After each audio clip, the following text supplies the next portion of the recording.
குடிங் sir family படம் ஆஹா ஓடிடில இந்த படத்தை பார்க்கலாம். இந்த படத்தோட ஒன்லைன் கதை ஹீரோ உதய் கார்த்திக் அவர் சினிமால ஜெயிக்கணும்னு போராடுறாரு. அவருக்கு ஒரு ஆப்பர்ச்சுனிட்டி கிடைக்குது. ஒரு ப்ரொடியூசர் அமைகிறாரு, ஹீரோ அமைகிறாரு. பட் சில பல காரணங்களால அந்த ப்ராஜெக்ட் டிராப் ஆயிருது. அதுக்கப்புறம் அவருடைய ஃபேமிலி சப்போர்ட்ல எப்படி ஒரு படத்தை எடுக்கிறாரு, எப்படி வாழ்க்கையில ஜெயிக்கிறாரு அப்படிங்கிறது தான் இந்த படத்தோட கதை. ஒரு கூடுதல் தகவல், இந்த ஹீரோ உதய் கார்த்திக் அவர் கருத்தம்மா மகேஸ்வரியுடைய தம்பி. இது நான் படத்துல சொல்லல, உண்மையில சொல்றேன். இந்த மாதிரி கதைகள், அதாவது சினிமாவை பத்தின சினிமால ஜெயிக்கணும்னு நினைக்கிற ஹீரோ, இந்த மாதிரி படங்கள்லாம் முன்னாடி வந்திருந்தாலும், இந்த படம் எங்க அதுலேருந்து கொஞ்சம் மாறுபட்டு இருக்கு அப்படின்னா, அதாவது அந்த ஹீரோ இருக்கார்ல, சினிமால ஜெயிக்கணும்னு போராடுறார்ல, அவரை மட்டுமே மெயின் கேரக்டரா வச்சு, அவரை சுத்தி தான் கதை போகுதுங்கிற மாதிரி எழுதாம, அந்த குடும்பத்துல உள்ள எல்லாரையுமே ஒரு மெயின் கேரக்டரா எழுதியிருப்பாங்க. அந்த எலிமெண்ட் உண்மையிலே நல்லா இருந்துச்சு. படத்துல நெறைய அந்த ஃபேமிலி ஃபீல் குட் மொமெண்ட்ஸ் இருக்கும். அந்த ஃபன் மொமெண்ட்ஸ் இருக்கும். அது எல்லாமே சூப்பரா ஒர்க் அவுட் ஆச்சு.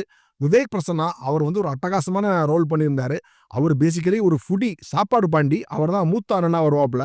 அவர் எப்படின்னா, ஒரு சீரியஸான டைம்ல கூட அவருடைய ஃபோக்கஸ் சாப்பாட்டுல தான் இருக்கும்.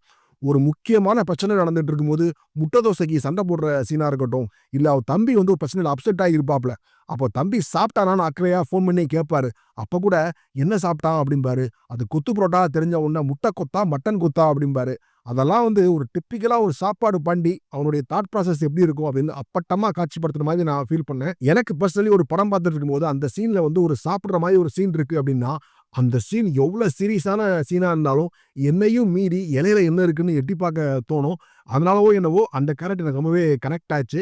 அம்மாவா நடிச்சிருக்கிற ஸ்ரீஜா ரவி ஒரு அட்டகாசமான பெர்ஃபார்மன்ஸ்.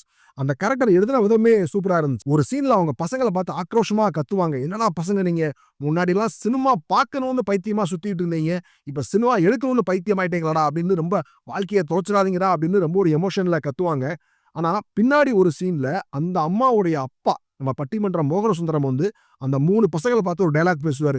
டேய் நீங்க 3 பேரும் ஏன் தெரியுமாடா இப்படி சினிமான்னு பைத்தியமா இருக்கீங்க அப்படின்னு சொல்லிட்டு அவங்க அம்மாவை பத்தின ஒரு மேட்டர் சொல்லுவாரு. அந்த சீன் உண்மையிலே சூப்பரா இருந்துச்சு. சினிமாவை விரும்புற எல்லாருக்குமே அந்த சீன் கொஞ்சம் கனெக்ட் ஆகும். முன்னாடி வந்த சமுத்திரம், வானத்தை போல இந்த மாதிரி ஃபேமிலி படங்கள்லாம் இப்ப வர்றதில்ல. அந்த மாதிரி ரொம்ப நெஞ்ச நக்கிற ஃபேமிலி படங்களுக்கான ட்ரெண்ட் முடிஞ்சு போச்சு.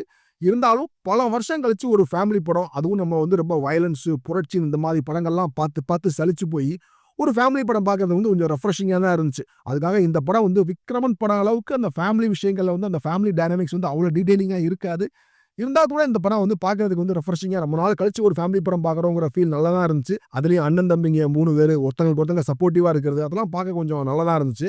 படத்துல உள்ள பிரச்சனைகள், அதாவது ஒரு ரொமான்ஸ் ட்ராக் இருக்கும். ஹீரோயின் சுபிக்ஷா அவங்க சூப்பரா பெர்ஃபார்ம் பண்ணியிருந்தா கூட, அந்த ரொமான்ஸ் போர்ஷன் அத பேஸ் பண்ணி வரக்கூடிய ஒரு கான்ஃப்ளிக்ட் அது எதுவுமே படத்துக்கு செட் ஆகல.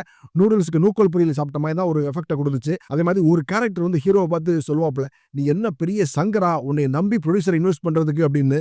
இந்த சீன்லாம் இன்னைக்கு எப்படி எழுதுனாங்கன்னு தெரியல. இந்த மாதிரி படத்துல ஒரு காட்சி இருக்குன்னு தில்ராஜுக்கு தெரிஞ்சா அவர் எப்படி ரியாக்ட் பண்ணுவாருன்னு தான் எனக்கு தோணுச்சு. இது ஒரு சினிமாவை பத்தின சினிமானா கூட சினிமாத்தனமான விஷயங்கள் படத்துல நெறைய இருக்கும். ஒரு கிரிட்டிக் மோட்ல உட்கார்ந்தோம்னா படத்துல நெறைய குறைகள் சொல்லலாம். பட் அந்த மாதிரிலாம் இல்லாம, ரொம்ப நாள் கழிச்சு ஒரு ஃபேமிலி படம் ஜாலியா ஃபேமிலியோட உட்கார்ந்து பார்க்கறதுக்கு, ஒரு வயலன்ஸ்லாம் இல்லாம அப்படியே ஃபன்னா பார்க்கறதுக்கு ஒரு படம் அப்படிங்கிற மூட்ல உட்கார்ந்தோம்னா, டெஃபினெட்லி ஓடிடில பார்க்கலாம். ஒரு ஜாலியான படம். பாய்.